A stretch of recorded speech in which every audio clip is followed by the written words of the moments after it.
manipur police singi mapangan kangkhalak naba activist sing light koi gi drone sinaba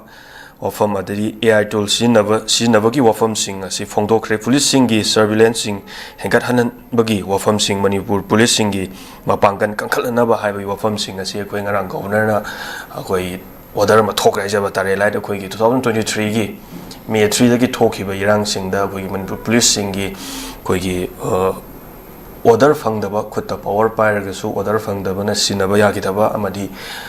parja singna khoirang khoshongnaba hela kanda koi manipur police sing sidi koi gi tamdana ma chingdana ma koi gi tampaktana ma chingdana ma haiduni tampaktana kanba ching yauraga na hek sonthaba kaina ga koi gi public ta leiba koi gi wakhan nungaitaba se koi manipur police ki pangan sonba haiba tari yam sing haiba tara ga pangan soli ba se kangkhatnaba koi gi tongan ba anoba koi gi drone sizinaba amadi AI tool sing sinaba gi wafam sing ase koi governor su thangwe light koi gi manipur police ase koi active service ma tawro kan koi activity oiba di wat ba haijaba tari active oiba wat na maram oiga praja sing na zu makoi da thami ba thajaba ase adum ona taina burum da dum lakpa oda masi governor na koi gi activist sing henkatna ba mapangan kangkhatna ba gi sumba anoba koi gi khongthang ama lakpa se kitang Istulet tengdaman bra hai baduni public ki do kenoji o wakalon ji so do masi kamani yeng boy masi kamaina address to do no kamaina opinion pi ge do no ajo masi ketan confused away ado adum thamoi da lei do dum hai jage ko sidi drone natraga artificial intelligence police ta equip to raga su madubo season nagadori ba magi man power to madu magi kano do mind to magi kano do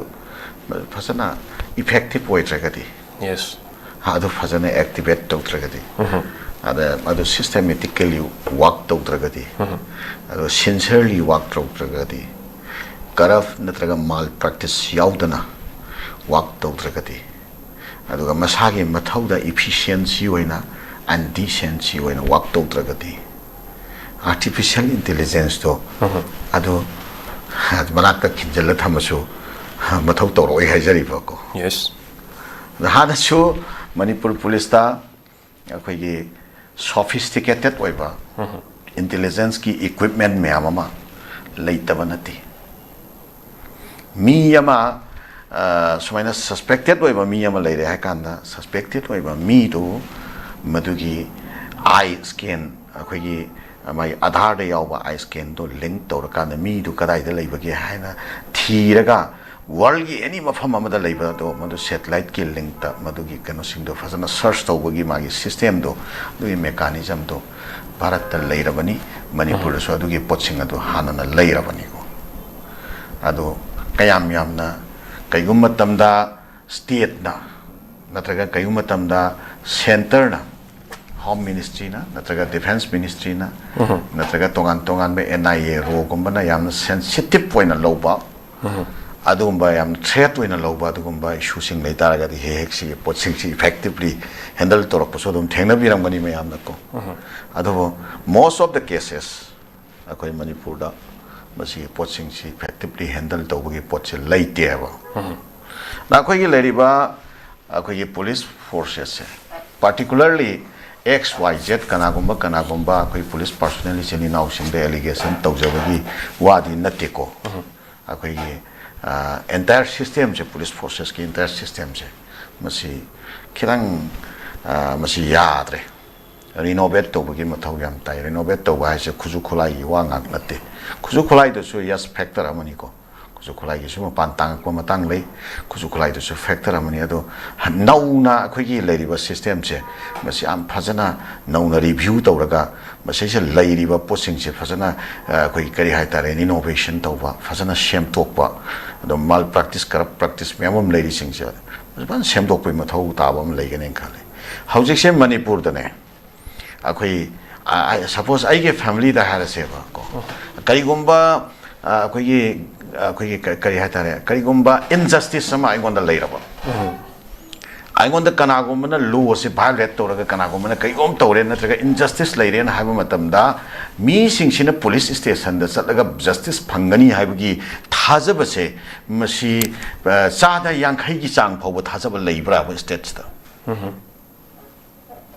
ꯁꯤ ꯁ꯭ꯇꯦꯠꯁꯤꯒꯤ ꯂꯩꯔꯤꯕ ꯃꯀꯣꯛ ꯊꯣꯡꯕ police ꯄꯔꯁꯣꯅꯦꯜꯁꯤꯡꯅ police ꯑꯣꯐꯤꯁꯔꯁꯤꯡꯅ ꯔꯦꯁꯄꯦꯛꯇꯦꯠ police ꯑꯣꯐꯤꯁꯔꯁꯤꯡ ꯑꯁꯤ being as a responsible police officer मखोई सी फजना रिव्यू तौरगा सी खन्नब याबा खन्नफम थोप पोरमदि वइब्रासिनी करमबा अखोई इवन मी हातपगी केस याउना करमबा केस अमा फजना पुलिसना इफेक्टिवली फजना अखोई करप्ट प्रैक्टिस याउदना इन्वेस्टिगेशन तौब याउरिबा के पुक्सेल सेंग हाइना जेबे ता हाइना जेबे अदम इफोंग फोंगना अखोई सेन थुम ना अदम मेनरगा अदो खुकन पांगन बना अदम अरे इवन खुकन पांगलगदि सेन थुम मेनरगदि खोनरगदि मी हातपदु फावबा मचिन थैदोगा अदम स्केप तौनरी बसिरा ममांग दसै कनो इंसिडेंट खरा गी तौबा पोट आई अदम पॉइंट तौरगा आई थमजबा लैखरे अदा अखोई पर्टिकुलर कनो नतेको पब्लिक की इंटरेस्ट मियाम की इंटरेस्ट सुम थमजबगी वानी अदो याम नुंग अनिंगबा काइनिंगाइने हौजे स्टेशन दा चटपियु कइगुमा थबक मचा अमगे चटपियु अदु याम फोंगनने हानदि खरखर लोटना बु तौनरम ब्राइन खाल हुजिकति फोंगनने अदुम तौफम थोप तौरो ओसे सेसिदा लैनरे अबको सिगे पोटसी सेमटोकननबा अदुगा स्टेट की पुलिस फोर्स है मसी डिसिप्लिन फोर्स अमा फजना वहेनबा अदु याम क्लीन ओइबा अदुबा डिपार्टमेंट नमो हेननबा अदुगा चिंगतम अनीमक्ता इफेक्टिवली वर्क तौब ngamba adumba sophisticated oiba adugumba yamne effective oiba yana discipline oiba adumba department nam oina naba adugi hiram jaida governor na akhanaba meng chamaga sangaga thak paikhat pirak poi taragadi magi thabaksi yamna anouba yamna khoi dimensional oiba yamna effective oiba adumba अखोई remarkable होइबा अदु खोंथांग अमा governor ना पाइखत पिरे हना लौगदौबनी अदु अदु इ पोटु नते अदु अखोई मणिपुर की सु गवर्नर सी यामनि काई खुमना अखोइना खंजरामी तोपा स्टेट ते करिदा अदु इंडिया की होइबा अचो अचोबा विभाग पाइबीदना यामना दि एडमिनिस्ट्रेटिव की होइबा यामना एक्सीलेंट होइबा मागे पास एक्सपीरियंस लेरबा अदु ममियो यमनि अदु मणिपुर दा लेरिबा अखोई गवर्नेंस लेबा ब्यूरोक्रेसी की माइंडसेट पुरो नत्रगा अखोई करप्ट प्रैक्टिस की पुरो नत्रगना अखोई लॉन्ग विजन नमा याव यावतना कॉम्प्रिहेंसिव होइबा विजन नमा याव यावतना थाबक तौनरिबा सी सिस्टम से यामना फजन सिस्टमेटिक होइबा अखोई केनोमा करेक्टिव मेजर्स अदे अनौबा अहोंबा एडमिनिस्ट्रेटिव अखोई सिस्टम नमा रिफॉर्म्स खरा अखोई लाकद्रा हाइना अखोइना तौनरमनी द हौजिकती अखोई कनो सिंसु ऑफिसर सिंसिसु अखोई सुम यंगजबदा मयामसु सुम हाइनरपदा लोइना कोन थुंगदबगी अनौबा प्यार मतमसिदा कोन थुंगदबगी अनौबा टेंडेंसी अमख हाइगल ए फजना हाइगल ए द गवर्नर सु अखोई आइसो मतम लेनबा लाकपनी अदुम आइसो अदुम हानगिने सेसे लाइरिसे आइ लोइना कैसु तौरु यापोन्ते आदगी चुमक्लगदि गायना खनबा गुंबगी मोंग अमसु ममी ताइ हाइजरिबा गवर्नरगिसो पुलिस फोर्स ता अरोइबदा इन हाइजनिंगबदि ड्रोन पिरकपा यामना फै एआई सिजनरकनी हाबा यामना फै दो कयामबो कयाम कानगदोरिगे ngसाइ हारिबा मागी मनुंगे मथिबोंग मयामदो चुमद्रगदि सिगी कानाबा लैगद्रा सिनि क्वेश्चन्स चुम्योजा नान थम्बिर वफम से अखोई स्टेट असिदा अखोई पुलिस सिंगी मफम द अखोई मपांगन हेना कंखनबा गवर्नर ना थोइबा ऑर्डर से यामजि फै अदुबु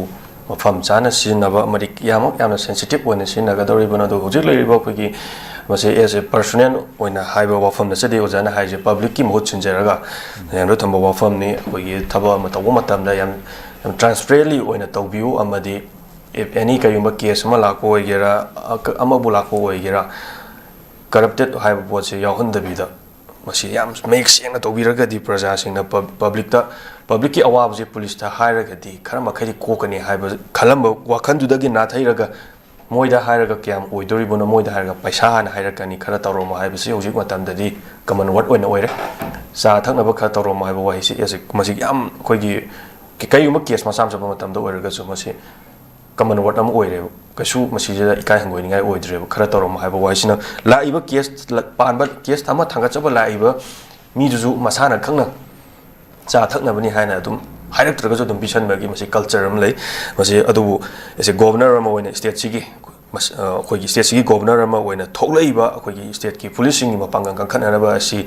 yam transparently oina sinabiba amadi public na police ta thamiba thajadaba asi hena thajahabagi anauba romda ama plagadi amukasu hena ma pangang kan khatpasu oisunu habagi ofam dun thambiri se